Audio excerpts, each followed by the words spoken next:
누구든지 여호와 이름을 부르는 자는 이라는 제목을 가지고 하나님 말씀을 증거하도록 하겠습니다. 여러분들, 우리 땅교회가 창세기부터 말씀을 계속 쭉 증거해가지고요. 창세기에서 하나, 출애굽기에서 하나, 거의 하나, 때로는 두 개도 간 적도 있지만 하나하나 해가지고 지금 요엘서까지 왔습니다. 요엘서까지 오면서 이 모든 챕터마다 이제 하나의 어떻게 보면은 권마다 주셨던 그 은혜, 제게 주셨던 은혜를 갖고 여러분들과 나눴는데 벌써 이제 요엘서까지 오면서 좀 있으면 구약이 몇 주간 있으면 이제 끝날 그런 상황에 이제 왔습니다. 여러분들, 이 요엘서 혹시 읽어보셨는지 모르겠는데 이 요엘서를 읽어보면 하나님의 마음이 저는 표현이 잘 되어 있다고 생각합니다. 어디에나 하나님의 마음이 잘 표현되어 있지만 여기에는 그 하나님의 애절한 마음이 담겨 있는 것 같아요. 물론 호세아에서도 그 애절한 마음, 이스라엘을 사랑하는 마음이 있지만 동일한 코드로 나가지만 여기선 또 다른 모습인데 심판을 주신 그 하나님이 또다시 너희들에게 최후 심판을 줄 것인데 그 최후의 심판만은 면하라고 회개함으로 돌아오라고 하는 그런 내용이 제 마음을 더 울렸던 것 같습니다. 왜 그러냐면 이제 1장에 보면 메뚜기 재앙을 받습니다. 근데 메뚜기의 재앙이 인간들이 생각했을 때 아주 참혹하고 두려운 하나님의 심판이었습니다. 작은 심판이었는데 그것을 보면서 사람들이 돌아오지 아니하고 깨닫지 못하게 되어지니까 하나님께서 나중에 여호와의 크고 두려운 날을 너에게 줄 것이다 이런 내용을 선포하십니다. 지금 눈앞에 펼쳐지는 그런 작은 심판들의 그런 모습들, 그런 여러 가지 일들을 보면서 회개하지 않게 되어지면 여호와의 크고 두려운 날, 즉 최후의 심판, 종말의 날이 이르렀을 때에 그 누구도 지금의 우리 눈앞에 펼쳐졌던 그 멸망의 참상과는 비교가 안 될 고통과 영벌이라는 것, 영원토록 벌받는 것에 사람들이 놓여지게 될 것이니까 하나님께서 회개를 촉구하고 그리고 성령을 받으라는 그런 내용을 선포하셨다는 겁니다. 오늘 말씀의 내용이 어떤 내용이냐면 바로 성령을 받음으로써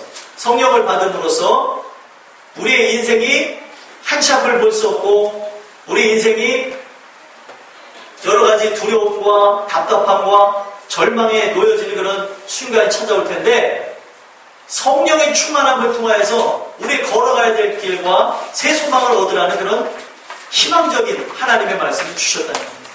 여러분들과 저는 제가 요엘서의 이 배경을 잠깐 말씀드렸는데 이 요엘서를 통해서 주시는 말씀, 특히 오늘 이 본문의 내용을 통해서 주시는 이 말씀을 통해서 여러분들과 저는 예나 지금이나 똑같습니다.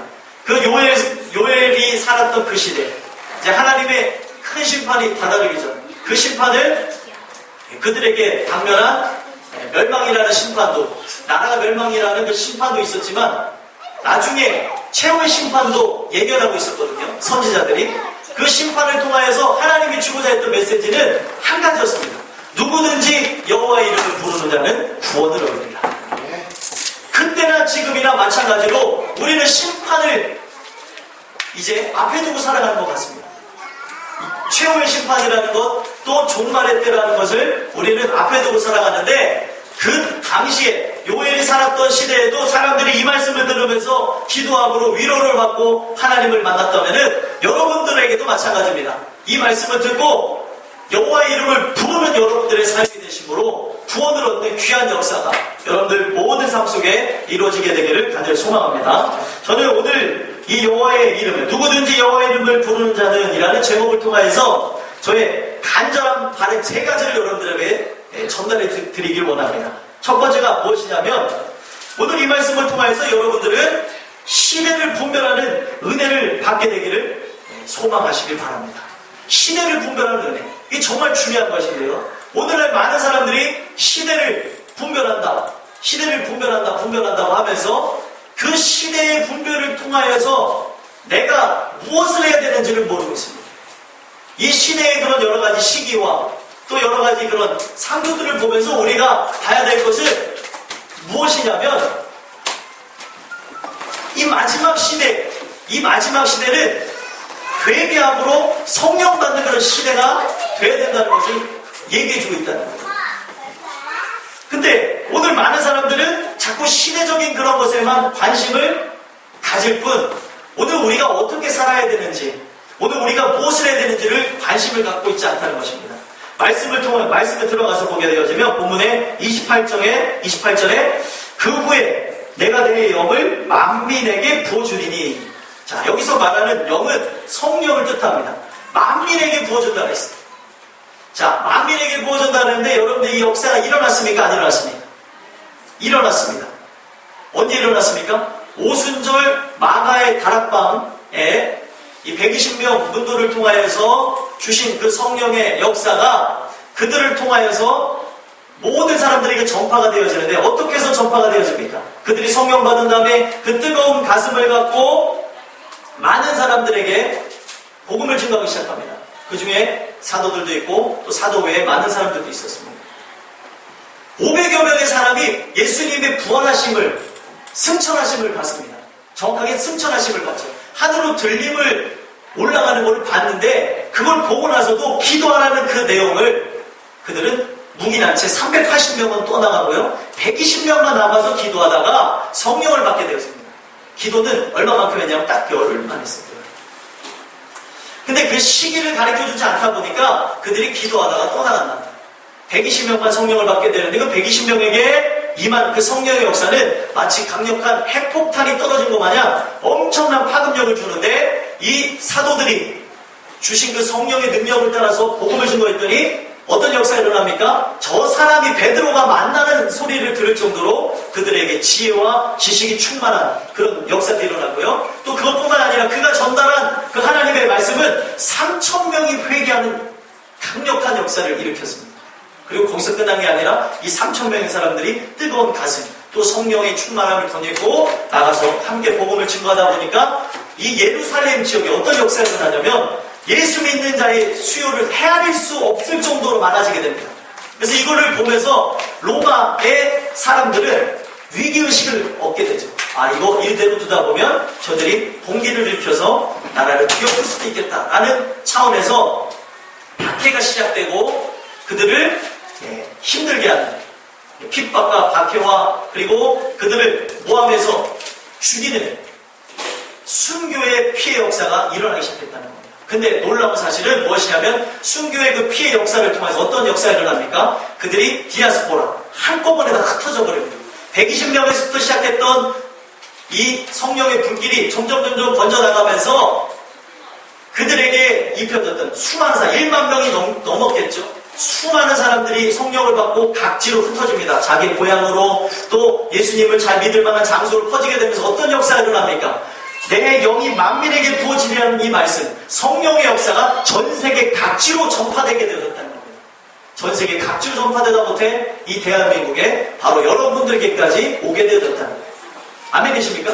그래서 여러분들, 이 만민에게 부어주리니 라는 이 말씀, 이거는 무엇을 상징하는 거냐면 성령이 이 땅에 오심과 동시에 말세의 시작을 알리는 그런 서막이 이루어졌고요. 지금은 2000년이 지났습니다. 성령이 이 땅에 강타하셔서 어떻게 보면 예루살렘을 중심으로 해서 쭉 퍼졌던 그 성령의 역사가 지구를 한 바퀴를 돌아서 다시 예루살렘으로 들어가는 상황입니다.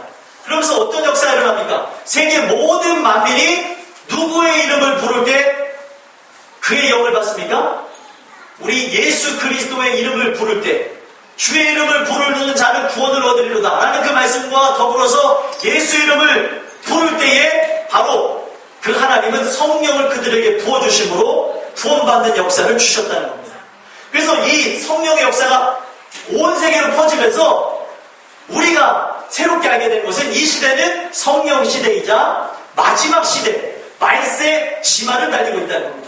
성령이 2000년 전에 이 지구의 모든 사람들 120명을 감동케 해가지고 그들로부터 전파된 그 성령의 역사가 지금은 온 세계로 퍼져나가면서 2000년이 지나면서 지금은 말세 지말이 됐다는 겁니다. 그러면서 동일하게 일어나는 이 성령이 모든 만민에게 부어지는 역사와 더불어서 동일하게 일어나는 역사가 무엇이냐면 30절, 31절에 보니까 내가 이적을 하늘과 땅에 베풀으니 곧 피와 불과 연기 기둥이라. 여호와의 크고 두려운 날이 이르기 전에 해가 어두워지고 달이 핏빛같이 변하려니와. 이 성령의 역사와 이 말세의 역사와 또 함께 일어나는 게 무엇이냐면 종말의 때가 가까이 왔음을 알리는 각 징조들이 나타나기 시작한다는 겁니다. 이 뭐 허황된 연구 결과라고 생각을 하는데 에볼라 바이러스가 지금 막 창궐하고 있지 않습니까? 막 난리가 났잖아요. 근데 어떤 사람이 아주 듣기 싫은 연구 결과를 발표했는데 이 에볼라 바이러스가 이대로 쭉 퍼지게 되면은 내후년쯤이면 70억 인구가 사망할 거라는 그런 결과를 내놓은 사람도 있습니다. 물론 백신이 개발되고 그 전에 이 바이러스는 전 잡힐 거라고 봅니다. 근데 이 백신을 통하여서 사람들의 그 일어나는 바이러스를 잡지 못하면 최악의 수치죠. 최악의 수치를 냈을 때 인류 모든 사람들이 전멸할 수도 있다라는 연구 결과를 내세웠다는 거예요. 자, 이건 뭘 의미하는 거냐면 말세의 징조를 의미하는 겁니다. 온역을 치를 것이다. 기근과 온역과 나라가 나라를 대적하고 또 많은 지진이 일어나고 알 수 없는 이상 기후의 역사가 일어나고 또 불과 연기 기둥이라. 이거 무엇을 의미하는 겁니까? 뭐 화산 폭발도 의미하겠지만 전쟁을 의미하기도 합니다. 전쟁을 통하여서 연기 기둥에 피어오르는 그런 장면도 이야기하고 있고요. 그리고 이 천기가 지금 온전하게 이루어지지 않고 있는 그런 부분들이 일어나고 있습니다. 그리고 저번 주 수요일 날이죠. 우리가 수요예배 드리고 나갔더니 누가 달을 한 입을 베어먹은 걸 봤잖아요. 보셨나요? 개기월식이 일어났었죠. 개기월식과 함께 더불어서 블러드문이 닿고 달이 핏빛으로 변하는 그런 현상도 있었습니다. 지극히 자연적인 현상인데 지금 이 문자 그대로 해석하는 사람들은 31절에 뭐라고 나왔습니까? 달이 핏빛같이 변하려니와. 이거를 토대로 해서 지금 10월달은 나팔절 절기입니다. 나팔절. 여러분들 나팔 하면 기억나는 게 무엇이에요? 우리 찬양하는 거 있잖아요. 하나 나팔 소리 전지 신동할 때에 예수 영광 중에 구름 타시고. 지금 이 모든 부분들이 역사적으로 보면은 예수님이 오시고 뭐 하는 이 모든 부분들이 절기를 따라서 이루어지는데 아직 이루어지지 않은 절기가 나팔절입니다. 근데 그 나팔절이 유대 절기로 봤을 때 이 10월달에 껴있다는 것이죠. 그리고 또 블러드문도 껴있고. 그러다 보니까 여러분들 이단을 잘 보셔야 되는 게 이단이 대부분 날짜를 언제 세우냐? 10월달로 잡습니다. 예전에 다미성교회 이장님이라는 이장님 씨가 이 대한민국의 신도들이 3만 명이 넘었습니다.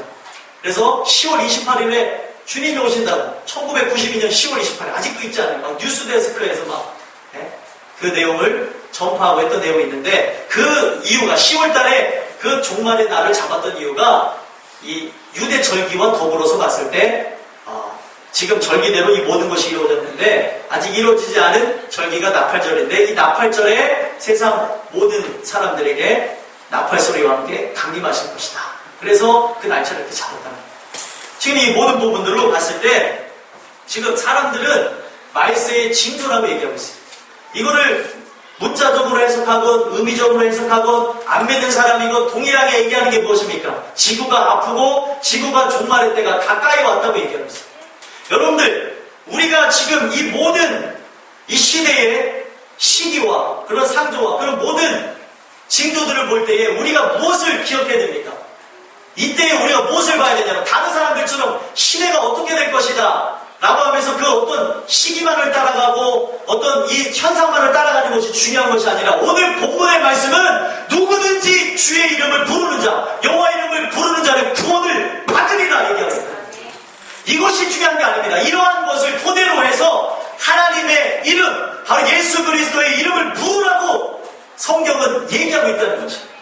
이것을 따라서 두려움을 갖고 뭐 여러 가지 예언을 따라가지고 뭐 전쟁이 일어나냐 안 일어나냐 이것이 중요한 것이 아닙니다. 여러분들 지금 전쟁이 전 세계 곳곳에 일어나고 있고요. 우리도 지금 전쟁에 어떻게 보면 그 코앞에 와 있다고 해도 과언이 아닙니다. 그것과 더불어서 통일도 코앞에 다다랐습니다. 이걸 토대로 해서 무엇을 봐야 되냐면 눈에 보이지는 전쟁을 볼 것이 아니라 눈에 보이지 않는 영적 전쟁을 보셔야 된다는 거예요. 아멘이십니까? 자꾸 사람들은 이 보이는 전쟁에 두려워하고 있는데 보이지 않는 전쟁이 더 두렵다고 성경은 얘기하고 있습니다. 보이지 않는 그것이 이 세상을 지배하고 있습니다. 근데 그것에는 관심이 없은 채 지금 이 세대를 보면서 이 시대를 분별하면서 아 진짜 마귀가 최고조로 역사하는 시대구나, 말세의 끝이 다다랐구나, 왜 오늘 내게 말씀이 들려지지 않는가 이런 생각은 하지 않고, 왜 오늘 우리가 기도의 자리에 없는가 이런 생각은 갖지 않은 채 오늘 자꾸 이 세대를 보면서 세상 사람들과 같이 똑같이 생각하고 있다. 우리가 정말 주님 주시는 은혜가 있는 자면은 이 시대가 여러분들 앞에 분별되어지면 딱 한 가지입니다. 주의 이름을 부르십시오. 주의 이름을 부르는 자는 구원을 얻는다 그랬습니다. 이거는 영혼의 구원뿐만 아니라 육체의 구원도 해당될 수 있습니다. 그리고 혹여나 육체의 구원은 이루어지지 않는다 해도 다니엘의 세 친구가 자신이 어떻게 보면 죽음 가운데서 푸른 불에 들어가서 죽게 되는 그 상황, 왕에게 절하지 않으면, 왕이 만든 그 신상에게 절하지 않으면 푸른 불에 들어가서 죽는다는 그 상황에서도 그들이 그 신앙의 그 신조, 그들의 어떻게 보면 절개를 지킬 수 있었던 이유가 무엇이냐면 그들의 영혼이 구원받을 걸 믿었기 때문에 그들이 불 속에 들어갑니다. 여러분들과 저는 이 시대를 분별하는 은혜가 여러분들 앞에 강력하게 입혀짐으로 이 마지막 시대는 무슨 시대입니까? 성령 시대입니다. 내 영을 만민에게 부어주겠다고 했습니다. 내 영을 만민에게 부어주겠다고 하니까 여러분들 누구든지 주의 이름을 부르는 자, 여호와 이름을 부르는 자는 구원을 얻겠다고 말씀하고 계시니 이제부터 여러분들 예수 이름을 부르시기 바랍니다.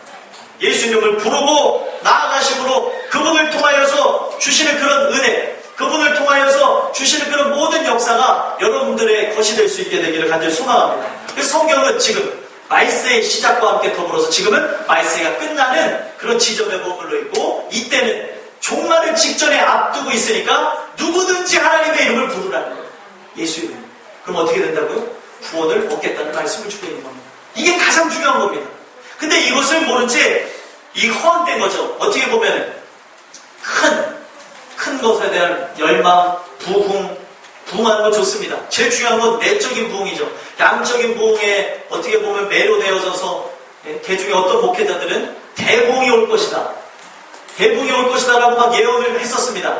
근데 그 대부흥이 2012년에 온다는데 오지도 않았고, 또 어떤 그런 군소교단 뿐만이 아니라 이 많은 수의 사람들이 마지막 시대는 대부흥이 올 것이다 하는데, 그 대부흥의 역사는 만민에게 영을 부어주겠다는 이것을 잘못 해석해서 된 거거든요. 만민에게 부어주겠다는 것은 수많은 사람들에게 부어주는데 단 주의 이름을 부르는 자들에게 부어주시겠다는 거예요. 지금은 성령 시대가 돼서 이 모든 사람들에게 복음이 증거될 만한 시대가 되었습니다. 세상 모든 민족이 이제 거의 주님을 다 알게 될 만한, 이제 누구든지 그의 이름을 부르는 자는 성령을 받을 만한 시대가 되었습니다. 여러분들과 제가 이 말씀을 통하여서 돌아보건대 시대를 분별하는 은혜가 여러분들에게 있다면, 시대를 분별하는 은혜가 여러분들에게 있다면 주의 이름을 여러분들 부르시는 귀한 은혜가 여러분들의 것이 될 수 있게 되길 간절히 소망합니다. 두 번째로는요, 여러분들이 주의 이름을 제가 부르라고 여러분들에게 권면을 해드렸는데, 두 번째는 무엇이냐면 믿음으로 주의 이름을 부르는 은혜 받기를 소망하셔야 됩니다. 그냥 주의 이름을 부르는 것이 아니에요. 주의 이름을 부르는데 주여 주여 하는 자마다 천국에 들어가는 것이 아니라고 분명히 마태복음 7장에 얘기하고 있습니다. 이 주님의 이름을 부른다는 그 부분에서는 행위로, 내 입술로만 그냥 어떻게 보면 마음에 감흥 없이 부르는 것이 아니라 이 마음이 이미 변화된 상태, 정말 철저하게 하나님만을 바라는 그 상태에서 부르는, 하나님밖에 없습니다. 그러니까 내가 이 하나님을 볼 때, 안 보이는 하나님을 볼 때에 그 하나님밖에 없습니다라는 그런 믿음을 갖고 매달리면서 주여 도와주시옵소서, 예수님 도와주시옵소서 하는 자가 구원을 받는다는 것이지, 아버지 도와주세요, 주여 도와주세요 하는 사람이 구원을 받는 게 아니라는 겁니다. 여러분 이 차이를 깨달으셨으면 좋겠어요. 어떤 의미인지 아시겠습니까? 그냥 내가 시간을 정해서 기도하는 것을 구원받는 것은 아닙니다. 근데 하지만 이제 시간을 정해놓고 기도하지 말라는 의미가 아닙니다. 제일 중요한 것은 내 마음이 전적으로 주님을 바라냐는 거예요. 여러분 옛날에 혹시 어렸을 때 만화방 다녀보신 적 있으신지 모르겠는데 만화방에서 만화를 보셨을 때 만화의 내용이 이런 게 있습니다. 뭐 내 만화의 내용 중에 나를 불러줘. 나를 부르면 내가 너를 영원토록 도와줄 거야. 근데 막 위험의 상황에 처했어요. 만화가서 했더니 누구누구야 도와줘 했더니 애들 보는 만화에서도 그렇더라고요. 누구누구야 도와줘 했더니 갑자기 그 막 로봇과 함께 막 나타나기도 하고 친구들이 막 빛나면서 막 도와주기도 하고. 여러분들 그것을 통해서도 제가 은혜가 되어지는 걸 경험을 했는데 무엇이냐면 야, 저 아이가 지금 이 어려운 상황 가운데서 친구의 이름을 부른 것은 그 친구가 도와줄 것이다. 아, 이 친구가 나의 마지막에 지금 내가 지금 어렵고 지금 괴로운 상황에 있지만 저 친구의 이름을 부르면 저 친구가 나를 도와줄 거라는 믿음을 갖고 불렀다는 겁니다. 자, 이 얘기 무엇이냐면 만화를 통해서도 알 수 있는 건데 내가 주님의 이름을 부를 때 주님이 나를 구원하실 거라는 그 믿음을 갖고 부르셔야 된다는 거예요. 아멘이십니까? 주님밖에 없습니다. 주님이 내 삶의 구원자가 되셔야 되고 주님이 내 모든 이 어려움과 환난을 해소해 줄 수 있고 이 괴로움을 바꿀 수 있습니다. 여러분 동일한 일상이 반복되잖아요. 이 동일한 일상이 반복되면서 너무 힘이 들지 않습니까? 주님이 없는 그 삶은 너무나 힘이 듭니다. 하지만 주님이 여러분들에게 역사하셔서 성령 충만함을 주시면 내 삶이 동일하게 반복되어집니다. 다람쥐가 이 쳇바퀴에서 막 도는 것처럼 동일하게 반복되어져도 기쁨과 감사가 넘쳐난다는 거죠. 우리가 정말 죄악으로 인해서 이 형벌의 삶을 살고 우리가 이 돈이라는 것과 평생을 씨름해서 벌지 않으면 죽게 되어지는 이 상황에 놓여지고 억지로 우리가 때로는 나가서 벌 때도 있고 괴로움에 벌 때도 있지만 이것이 주님 주시는 은혜로 인하여서 바뀌어질 수 있게 되어 있습니다. 주의 이름을 부르는 자는 구원을 얻는다고 했습니다. 근데 오늘날 문제는 무엇입니까? 이 마음에서 우러나는 주님을 향한 그 외침, 마치 사슴이 신의 문을 찾아 헤매듯이 내 영혼 주를 찾기에 갈급하나이다. 이 마음을 갖고 하나님을 찾는 자가 구원을 얻는다고 그랬는데 그 마음은 온데간데 없고 형식만 남았고 행위만 남았다는 거예요. 이것을 성경은 율법주의라고 합니다. 성경에 보면 바리새인과 서기관의 기도가 나오고요. 범죄한 세리의 기도가 나옵니다. 세리는요. 감히 저 하늘을 우러러 볼 수도 없고 자기를 죄인이라고 하면서 울부짖고 있습니다. 하지만 바리새인의 기도는 어떻습니까? 광장에서 기도하고 그리고 자기의 의를 드러내죠. 어떻게 봤을 때는 그 기도가 더 휘황찬란하고 아름다운 것 같지만 사실 하나님이 바라시는 기도는 내 마음을 쏟아내서 내 죄인됨을 알리는 그 기도를 원하십니다. 근데 오늘날 많은 사람들은 그런 마음은 온데간데 없이 지금 입술로만 주여 주여 주여 찾는 그런 부분들이 있어요. 여러분 우리가 늘 깨어서 기도하는 부분 중에 성령 충만함을 왜 기도해야 되냐면 충만함 없이 방언을 하잖아요. 충만함 없이 기도를 하잖아요. 이것이 중언부언이 될 수 있습니다. 이 기도가 지금 어디로 가는지도 모른 채 지금 내가 어떤 의미를 담은지도 모른 채 물론 여러분들 이 통변을 받아야 된다고 하지만 통변이 없이 성경에 보면은 마음의 기도라는 게 있어요. 지금 영의 기도는 따로 나가고 내가 속으로 하는 기도도 또 하나님 받으신다고 얘기하고 있습니다. 이것이 이루어져야 되는데 그냥 습관적으로 하는 사람들이 있다는 것입니다. 여러분들과 저는 충만함을 통하여서 방언하고 충만함을 통하여서 혹여나 예언을 하고 충만함을 통하여서 그 은사를 드러낼 수 있는 사람들이 되셨으면 좋겠습니다. 모든 부분에서 왜 제가 늘 기도하면서 늘 의구심을 갖는 게 무엇인가? 어떻게 하나님이 주신 예언이 틀리냐는 거예요. 예언이 아니니까 틀리죠. 제가 뭘 말씀드리고 싶냐면 예언이라는 것은요 하나님이 덕을 세우려고 주시는 거고요. 그 예언이라는 것은요 하나님이 주신 것이기에 틀립니까? 안 틀립니까? 안 틀립니다. 이걸 아셔야 돼요. 그런데 왜 틀리냐? 혹여나 그 은사를 받은 사람이 은사에 대해서 잠깐 얘기해서 죄송하지만 은사를 받은 사람이 자기의 욕심을 갖고 하나님의 영이 감동하지 않았는데도 자기의 입을 열어서 얘기하고 자기 어떤 상황과 그 신분과 또 자기 지위를 생각하면서 또 때로는 어떤 사람은 재물을 생각하면서 예언을 하기 때문에 하나님의 영으로 감동되지 않고 예언을 한 것이기에 틀리게 된다는 것입니다. 저는 여러분들 앞에 과감하게 말씀드릴 수 있는 것은 오늘날 자꾸 이 형식화되어지는 이것이 문제입니다. 은혜 받았다고 하면서 오늘 우리의 마음의 간절함, 하나님은 내 심령의 갈급함, 간절함을 보신다는데 그것이 정말 은혜 받은 사람인데 모든 부분에서 여러분들 우리가 갈급함을 느낄 수 있습니까? 이 세상은 아무리 힘들고 어렵다고 해도 예전에 보릿고개, 저는 보릿고개를 지나온 사람은 아니지만 보릿고개 시절보다 어렵겠냐요. 예전에 정말 못 먹는 사람이 있었는데 지금 어렵다고 해도 다 먹습니다. 어떤 분이 충격을 받았더래요. 어떤 목사님이 성기고자에서 반찬 봉사를 나갔는데 반찬 봉사를 나가서 봤더니 자기보다 더 잘 먹더라고요. 그 충격을 받았대. 나는 반찬 2가지 먹는데 저 사람은 7가지 먹는데. 이쪽 저쪽에서 봤다 보니까 그렇게 돼요. 지금 아무리 어려운 시대라고 하지만 다 살 수 있는 시대입니다. 지금 이 부분에서 우리가 무엇을 봐야 되냐면 이 시대는 점점 풍족함이 만연하고 이 여러 가지 편리함이 만연하면서 영이 죽는 시대가 되어버렸다는 거죠. 이 영이 죽는 시대로 인하여서 우리 안에 정말 살아야 될 그리스도가 살지 못하고 내 안에 그런 영성은 온데간데 없이 육으로 살아가는 사람들이 많아지고 있는 시대입니다. 여러분들과 저는 주시는 그 은혜의 말씀을 통하여서 내 안에 잠자는 영성들이 다 깨어났으면 좋겠고요. 주시는 그 은혜를 통하여서 내 마음이 정말 주님을 갈급해하는 역사들이 있게 되어지기를 소망합니다. 은혜는 무엇이냐면 하나님밖에 없다는 생각이에요. 다른 방법은 없습니다. 오직 예수 그리스도밖에 없어요.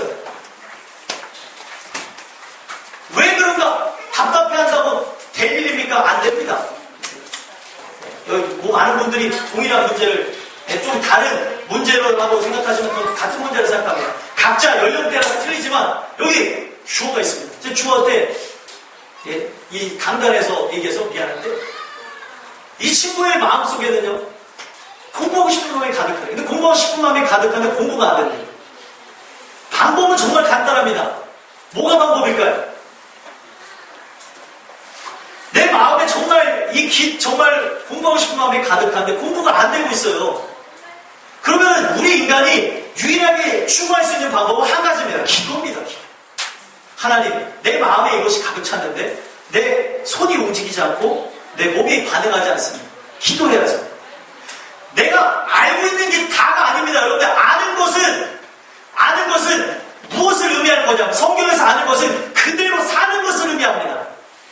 그냥 마음에서만 깨닫는 게 다가 아니고요. 그 깨달은 바가 충만하게 되어져서 흘러나가서 실천으로 가야 된다는 거예요.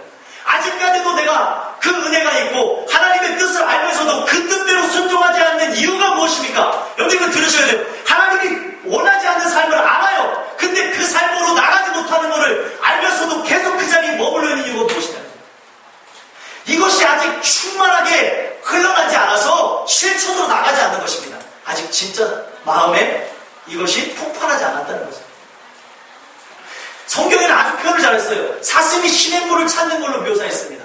사슴이 여러분들 시냇물을 찾게 갈급함이라는 것은 어떤 갈급함이냐면 그 물을 먹지 않으면 죽음이라는 거예요. 죽음. 여러분들의 살아가는 삶 속에 어떤 부분을 해결해주고 변화되는 이 모든 부분은요 하나님이 역사하셔야 된다는 그런 강력한 하나님의 깨달음을 주셔야 그분만 찾게 되어지는 겁니다. 여러분들과 제가 오늘 이 말씀을 통해서 간구해야 되는 것은 믿음으로 주의 이름을 부르는 은혜를 달라고 기도하십니다. 그냥 내가 주여 도와주세요. 도와줘도 되고 안 도와줘도 말고 이런 간구가 아니라는 겁니다. 근데 많은 사람들이 기도할 때에 생명을 걸고 기도하냐? 내일도 있고 내일 모레도 있고 그 다음도 있는데 근데 성경에 나와 있는 믿음의 사람들은 하나님이 그들의 마음을 각성시키실 때 어떻게 했냐면 지금이 이때라는 거예요. 주의 긍휼을 받을 때가 이때라는 겁니다. 그래서 그 사람도 어떻게 합니까? 금식하면서 모든 부분에 식음을 전폐하고 금식하기도 하고 지금 내 앞에 불이 떨어졌습니다. 이것이 재앙이라는 불이 떨어졌는데 이것을 내가 그냥 넘겨버리면 나라가 멸망하고 자신이 죽게 되어지고 모든 것이 끝난다는 그런 하나님의 강력한 이 마음에 각성을 주시니까 어떡합니까? 그들이 이 옷을 동여매고 머리에다 재를 뿌리고 식음을 전폐하고 하나님을 찾았다는 거예요. 주의 이름을 불렀다는 겁니다. 그 부름과 여러분들의 부름이 같다는 거예요. 도와달라고 그 부름. 왜 나는 안 됩니까? 라고 절망할 필요가 없습니다. 지금도 여러분들 제가 이렇게 갈급함만 갖고 말씀을 드리는데도 안 들린 사람은 어쩔 수 없는 거예요. 하나님의 바라시는 그 뜻을 아는데도 순종하지 않는 자 어떻게 하겠습니까? 불순종은 결국에 사울의 길을 걷게 되는 겁니다. 그 사람이 은혜를 맛보지 않았습니까? 왕의 자리에 올라갔던 사람이고 많은 걸 경험했던 사람인데 이 모든 부분에서 자신의 죄를 돌아다보고 자신의 그런 상황, 내가 왜 여기까지 나아가는가? 왜 자꾸 내 체면을 보는가? 왜 내 상황을 보는가? 왜 나는 돈을 보는가? 왜 명예를 보는가? 이거를 봐야 되는데 그걸 보지 않은 채 나갑니다. 하나님은 자꾸 우리의 이 내면의 모습을 깨닫게 하고 있는데 이곳에 관심이 없다는 거예요. 오늘 당장 내가 사는 것은 사실 맞습니다. 근데 은혜는 무엇이냐면 이 모든 현실을 초월해서 이상적으로 살아가는 거예요. 여러분들, 우리가 주님의 은혜로 살아가야 되는데 그 은혜로 살아가는 그 부분에서 예를 들면은 그래요. 은혜로 살아가는 그 삶 속에 주님이 예를 들면 직업에 대한 선택도 A 직업과 B 직업이 있는데 A 직업은 줄 성수를 할 수 없습니다. 대신 봉급이 엄청나게 많아요. 예를 들면요. 근데 B 직업은 뭐예요? 봉급은 적은데 줄 성수를 할 수 있습니다. 자, 이런 문제는 우리의 삶 속에 늘 계속해서 찾아오는 유혹이고 계속해서 찾아오는 어떻게 보면 마귀의 괴계입니다. 근데 우리 살아가는 삶 속에서도 은혜가 있으면 어떻게 됩니까? 은혜가 없으면 당연히 우리는 돈이 많은 쪽을 택해야 되는 게 육신적으로는 맞지만 은혜가 있으면 몇십만 원을 소매해보곤 그것이 내 입에 진짜 간단하게 욕이만 할 수 있는 그런 상황만 베풀어진다 하더라도 그렇게 산다는 것입니다. 왜요? 천국이 있기 때문에. 그걸 바보라고 할 수 있습니까? 그걸 우리가 손가락질할 수 있습니까? 아무도 못합니다. 오늘 문제가 무엇이냐면 오늘날 많은 주님의 백성들이 천국은 보지 못하고 지금 현세만 보는 겁니다. 현세주의적 인본주의. 지금 사람이 중심이다. 내가 최고다. 나는 살아야 된다. 나는 그 논리와 함께 더불어서 하나님의 뜻은 온데간데 없다는 거예요. 주의 이름은 언제 부르는 거냐면 지금 내가 하나님을 뜻대로 살면서 하나님을 선택하고 나아감으로 받게 되는 모든 고난과 고통, 이 삶에 대한 무게감, 물질에 대한 무게감이 될 수도 있습니다. 그 무게감 가운데 살려달라고 애원하는 그 하나님께 대한 외침이라는 거예요. 그럴 때 그 하나님이 어떻게 해주실까요? 우리 하나님은 공중나는 새를 보라고 했어요. 농사하지 않으면서 내가 그 모든 새를 먹인 것 같이 하물며 너희일까 보다. 여러분, 그게 안 믿어지시죠? 요즘 시대는 안 믿어지는 시대인데 하지만 우리가 그 천국 하나님, 정말 우리의 인생의 주가 되신 그 하나님을 여러분들이 그 주시는 은혜를 통해서 깨달음을 갖고 그분을 믿으신다면 그 하나님이 우리의 삶 속에 일용할 양식을 주시는 것처럼 여러분 삶 속에 역사하십니다. 일용할 양식을 주신다고 약속해요. 오늘날 우리에게 일용할 양식, 여러분들 믿는 사람은요 딱 하루살이의 삶, 내일이 아직 존재하지 않습니다. 오늘 내 삶을 하나님 앞에 불태우면서 올려드리는 거예요. 주의 이름을 부르는 자는 은혜, 주의 이름을 믿음으로 부르는 그 은혜, 오늘 우리에게 없으면 안 되는 것입니다. 이것이 우리에게 없게 되어지면 종교인이 안 된다고요? 지금 여러분들의 삶이, 제가 여기서 말씀드리셨지만 대부분의 사람은요 좁으면 좁은 길로 가야 됩니다. 좁으면 좁은 길이 여러분들 그냥 말 그대로 좁으면 좁은 길, 그냥 관념의 길이 아니라 우리가 그리스도로 인하여서 포기할 만한 그런 모든 것이라는 거죠. 그분을 의지하고 나아가면서 명예가 떨어지기도 하고요. 우리의 삶에 때로는 많은 부분들이 하락되어지는 것도 경험할 수 있지만 그 문을 통과하고 그 길을 걸어가는 자가 생명으로 들어가는 것입니다. 모든 사람이 똑같이 간다고 가시겠습니까? 여러분들과 저는 이 주시는 은혜를 통해서 믿음으로 주의 이름을 부르는 그 은혜가 여러분들의 것이 될 수 있게 되기를 소망합니다. 마지막 세 번째는요, 오늘 여호와의 이름을 부르는 자는 이라는 이 말씀을 통하여서 여러분들 어떤 은혜가 빚어야 되냐면 사명을 깨닫는 은혜를 받기를 소망하시기 바랍니다. 사명을 깨닫는 은혜.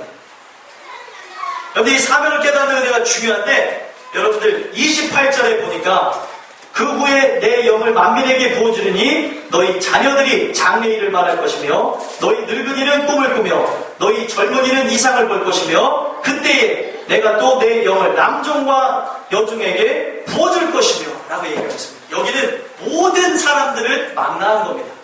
모든 사람을 다 포함했습니다. 심지어 그 당시에 사람으로 취급받지 못했던 남종과 여종도 성령을 받게 될 것이라고 얘기해주고 있습니다. 이때 당시에는 아주 파격적인 말씀입니다. 사람으로 취급하지 않는 저들이 성령을 받는다고? 하나님의 영이 함께한다고? 여러분들, 이미 이 요엘서에 말씀이 선포될 때부터 모든 인간은 평등하게 되어지는 그 역사가 있었어요.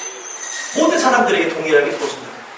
그러면서 구체적으로 보니까 자녀들, 그리고 나이 드신 분들, 젊은이라고 얘기했습니다. 여러분들, 성경에 보게 되어지면 자녀들이 장래일을 말하게 된다는 것, 어떤 의미겠습니까? 장래일을 말하게 된다. 이거는요, 예언적인 의미를 담고 있는데 가장 큰 예언이 뭔지 아십니까? 여러분들? 성경에 보면 예언이 존재해야 되는 이유를 고린도전서 14장에 잘 얘기하고 있습니다.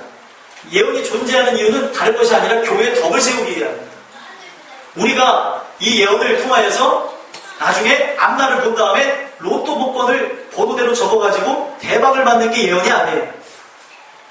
이거는 무당하고 똑같은 겁니다. 근데 개중에 이 무당 앞에 찾아가서 어떻게 보면은 자신들의 생사와 복을 빌어달라고 하는 것처럼 예언 기도 받으러 가서 그렇게 하시는 분들이 우리 교회는 없겠지만 개중에 있다는 것이죠. 저도 어렸을 때 많이 당했어요. 그래서 제 미래가 어떻습니까? 제 미래가 어떻게 될까요? 미래가 똑같더라고요. 왜냐하면 제가 생각하는 바니까 목회자가 되는 그 미래를 얘기하더라고요. 똑같으니까. 근데 어떻게 될 것이다 뭐 얘기하는데 그거는 뭐 지금 이루어질 만은 없어요. 사실. 제가 여러분들 예언 기도를 받은 것 중에 어떤 예언 기도를 받았냐면 6,000평 땅을 갖게 될 거라는 예언 기도가 저에게 있었습니다. 6,000평 땅을 갖게 될 거래요. 그것이 당장 내년에 이루어진다는데 지금 4년이 지났는데도 안 이루어졌어요. 아멘! 할렐루야! 하는데 안 이루어져요. 여러분들, 제가 뭘 말씀드리고 싶냐면 덕을 세우는 겁니다. 우리 어떤 인간의 정욕을 채우는 게 예언이 아니고요. 제일 중요한 건 우리가 믿음으로 설 수 있게끔 만드는 것이고 최고의 예언은 무엇입니까? 우리 주 예수님이 오신다는 겁니다. 아멘이십니까? 그분이 오심으로 최후의 심판이 있을 것이라는 것이 가장 큰 예언입니다. 장래일을 말할 것이다. 자녀들이 주시는 그 사명을 깨닫고 예수님이 곧 온다는 것을 많은 사람들에게 알려야 된다는 것이에요. 여러분들, 그래서 성령을 받은 사람은 어떻게 합니까? 이 뜨거운 가슴을 갖고 전도를 안 할래야 안 할 수가 없습니다. 만나는 사람들에게 전도하고요. 또 요즘은 전도하기 어려운 시대지만 혹여나 틈만 있으면 전도하려는 게 우리의 마음이 된다. 모든 사람들, 아들과 딸, 자녀들에게 장래일을 말할 것입니다. 여러분, 가장 큰 장래를 그들에게 얘기해 주시기 바랍니다. 예수 이름을 부르는 자는 구원을 얻으리라. 이게 가장 큰 장래일 아닙니까? 우리에게 가장 아름답게 보장된 미래 아닙니까? 그의 이름을 부르라고 여러분들 그들에게 선포하시길 바랍니다. 이것은요, 성령의 역사, 하나님이 그 사명을 깨닫는 그 은혜를 우리에게 부어주실 때 일어나는 것입니다. 그래서 결국에 어린 아이들이지만 이것을 깨달았을 때에 대대적인 종교개혁을 일으키기도 하고 주의 사명을 감당하는 자들이 일어나게 됩니다. 여러분들, 우리가 이것을 무시할 게 아닙니다. 젊은이들, 아들, 딸들, 그리고 남자, 여자들 잘 들으십시오. 성경에 보면은 역대하 34장에 보면 요시야 왕이 8세의 왕이 됩니다. 8세의 왕이 됐는데 여러분 생각해보세요. 8살의 왕이 됐으니 얼마나 마음고생이 심하겠습니까? 8살의 왕이 됐습니다. 지금 우리 교회 8살이 누가 있죠? 수아가 있습니다. 수아가 왕이 되는 거예요. 쉽게 얘기하면. 그럼 수아가 왕이 돼서 이 세상을 다스리면 어떻게 될 것 같습니까? 김민기 씨는 어떻게 될 것 같아요? 여러분 생각해보세요. 지금 근데 그 나이에 왕이 되어졌고 더 나아가서는 8년이 지난 후에 16살에 그가 했던 게 무엇이냐면 대대적인 성전을 수리하면서 말씀을 깨닫고 하나님을 만난 역사였습니다. 16세에 하나님을 강력하게 만납니다. 왕이 된 것도 신기한데 16살에 하나님을 만나고요. 또 다윗도 소년의 시절에 골리앗을 물리쳤습니다. 네? 여기 학생들 몇 명 없지만 지금 학생들 다 공부하러 갔어요. 지금 하나님 말씀 들었는데 공부하러 갔는데 지금 그때 하나님의 말씀을 듣고 그 하나님 주신 그 부르심을 따라서 자기 앞에 있는 그런 장애물과 같은 골리앗도 물리치고 요시야 왕은 성전을 수리하면서 대대적인 종교개혁을 감행하는데 20살 때 모든 걸 다 때려엎는데 모든 우상의 그런 재단서부터 모든 것들을 다 때려 부셨습니다. 믿음이 없이는 할 수 없는 일입니다. 20대 청년들 잘 들으십시오. 요시아는 20살 때가 있습니다. 그러면은 성령의 역사가 우리 안에 있다면 하나님은 어떤 일을 하시냐? 바로 이 젊은이들에게는 환상을 보게 하시고 자녀들에게 장래를 말하는 것처럼 그 사명을 감당케 하신다는 겁니다. 그것에 따라서 여러분들 뭐 비교의식을 가지면서 나락으로 떨어지는 것이 아니라 오늘 우리가 왜 성령 충만함을 받아야 되는가가 중요한 것이죠. 성령 충만함을 받게 되어지면 그 사명을 감당하게 된다는 겁니다. 아멘이십니까? 그 사명의 때가 아직 이르지 않아서 그럴 수도 있습니다. 하지만 여러분들이 이 충만함을 받음으로 여러분들 이 마지막 시대에 주의 그런 놀라운 일들을 일으키는 주의 자녀들이 될 수 있게 되기를 소망합니다. 또 늙은이들은 꿈을 꿀 것입니다. 여러분 나이가 들어가면 들어갈수록 꿈을 못 꿉니다. 이 얘기는 무엇이냐면 잠을 잘 때 그런 꿈이 아니라 우리의 장래에 꾸게 되면 아이들이 갖게 되는 장래 희망과 같은 그런 소망의 일들 자체를 생각하지 못한다는 거죠. 지금 100세 시대가 되어졌는데 문제가 뭔지 아십니까? 지금 이 100세 시대가 된 모든 사람들에게 지금 중요한 메시지를 던지는 사람들이 없는 시대가 되어졌습니다. 100세 시대가 되어졌는데 60세만 넘으셔도 무슨 생각하는지 아십니까? 죽을 생각을 하고 계세요. 돌아가실 생각을 하고 지금 어떻게 되어서 지금 여러분들 냉철하게 보셔야 되는 게 여러분들 지금 60대 되신 분들 잘 들으십시오. 아직 여러분들의 인생이 30년 이상 남았습니다. 네. 70대 되신 분 잘 들으십시오. 30년 이상 남으셨습니다. 20대 되신 분들 80년 이상 남았어요. 생각을 잘해야 되는 게 20대 생각해 보시죠. 20대에 도전하지 않고 20대에 주신 그 충만함으로 인해서 우리가 나가지 않게 되어지면 여러분들 80년을 어떻게 살 것인가 생각을 해봐야 된다. 지금 근데 문제가 무엇이냐면 자꾸 노인의식만 갖게 되어집니다. 60세가 넘어가시면 자꾸 노인이라는 생각을 갖는데 아닙니다. 지금 인생의 반이라는 거예요. 아멘이십니까? 이런 얘기를 안 들어보셨습니까? 나는 지금 이제 노인이고 이제 할아버지고 할머니고 그 생각만 했는데 생각해 보십시오. 이제 100세 시대가 열렸어요. 이제 좀 있으면 120살까지 산다는데 자꾸 죽을 날만 생각하시겠냐는 거예요. 생각을 바꾸셔야 됩니다. 믿음의 사람들은 무엇이냐? 사명을 위해서 전진해 나간다는 거예요. 네. 여러분들 죽을 때 죽더라도 사명을 위해서 전진해 나가다가 돌아가시라는 거예요. 네. 근데 자꾸 왜 누울 자리만 생각합니까? 어디 땅이 좋은가?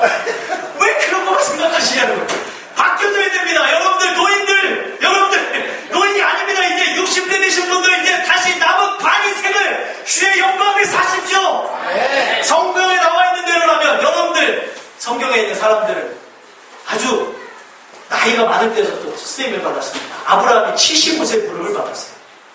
75세 부름을 받았고요. 여러분들 모세는 80세 부름을 받았습니다. 그리고 갈렙은 85세의 부름을 받았습니다. 그 부름을 받아서 어떤 사람은 산지를 막 달라고 하면 싸워서 귀골이 장대한 거인들하고 싸워서 이긴 갈렙도 있고요. 그리고 80세에 200만 명이 넘는 사람을 인도에서 나간 모세 같은 인물도 있습니다. 그리고 75세 아무것도 없는 그때에 지금 자기가 자신의 가족 아니면 어디로 나갈지도 모르고 의지할 것이 없는 그때에 75세 부름을 받았던 아브라함도 있었습니다. 근데 왜 여러분들의 삶 속에서 자꾸 왜 꿈을 꾸지를 못하고 내게 주신 그 천국과 함께 더불어서 내게 주신 사명이 무엇인가를 생각 안 하고 자꾸 누울 자리만 생각하시는 거예요? 아닙니다. 여러분들 하나님이 여러분들 쓰실 것이라 저는 믿습니다. 네. 여러분 그것이 안 된다면 이삭처럼 60세에 자녀를 낳으십니다. 안 된다면 이삭이 60세에 자녀를 낳습니다. 지금 여러분들 우리 말씀을 통해서 봐야 되는 건 무엇이냐면 성령은 우리가 죽는 그날까지 하나님이 쉬지 않는 것처럼 내 심정을 뛰게 하시는 분이라는 거예요. 아멘이십니까? 어떻게 내 안에 복음의 능력이 들어왔는데 이 심장이 멈추냐는 거예요. 심장이 뛰어야 돼요. 이 심장이 뛰는 게 하나님 보면서 뛰고 또 여러분들 남편을 보면서 또 아내를 보면서 자녀를 보면서 뛰었으면 좋겠고요. 그리고 이 세상을 보면서 심장이 뛰기를 간절히 소망합니다. 모든 부분이 문제가 무엇입니까? 움직여야 될 심장이 움직이지 않으니까 피공급이 원활하지 아니하고 예수 피의 역사가 없게 되어지는 가정이나 직장이나 사업이나 이 모든 부분에서 여러분들과 제가 오늘 이 주시는 이 말씀을 통하여서 사명을 깨닫는 그 은혜의 주인공들이 되시길 바랍니다. 그럼으로써 내가 마지막에 무엇을 할 것인가? 무엇을 할 것인가? 내 모든 여생을 불태워서 무엇을 할 것인가? 내가 내 인생의 전반전은 육신의 삶을 위해 살았다면 인생의 후반전은 오직 주님을 위해 살겠습니다. 그렇게 되어지는 여러분들과 제가 됐으면 좋겠습니다. 여러분들, 이 세상은요, 천국을 준비하는 삶이에요. 천국을 준비하는 삶. 우리 예비가 끝나라고 이제 신호를 보내는데, 여러분들, 이 세상의 삶은 잠깐이라고 성경에서 얘기해주고 있습니다. 우리는 자꾸 이 세상에서 요구하는 대로 살 것이 아니라 우리 안에 잠자는 영성들이 깨어나셔야 돼요. 우리가 이 땅에서 사는 목적은 무엇입니까? 오직 천국이에요. 오직 천국. 아멘이십니까? 인간의 어떤 그런 부귀영화, 이 땅에 잠깐 잘 먹고 잘 사는 그게 아닙니다. 보면서 여러분, 오늘 주시는 이 말씀을 통해서 여호와 이름을 부르는 자는 구원을 얻게 된다. 이 말씀을 여러분들 마음 가운데 잘 새기심으로 여러분들에게 주신 이 모든 은혜를 통하여서 여러분들의 주시는 그 사명으로 인하여서 많은 자들이 주님께 돌아오고 또 여러분들을 통해서 많은 자들이 천국을 보게 되는 역사, 여러분들이 천국을 보신 것처럼 많은 이들에게 천국을 보여주는 귀한 역사가 있게 되어지기를 간절히 소망합니다. 기도하겠습니다. 하나님 감사합니다. 오늘 주시는 이 말씀을 통하여서 누구든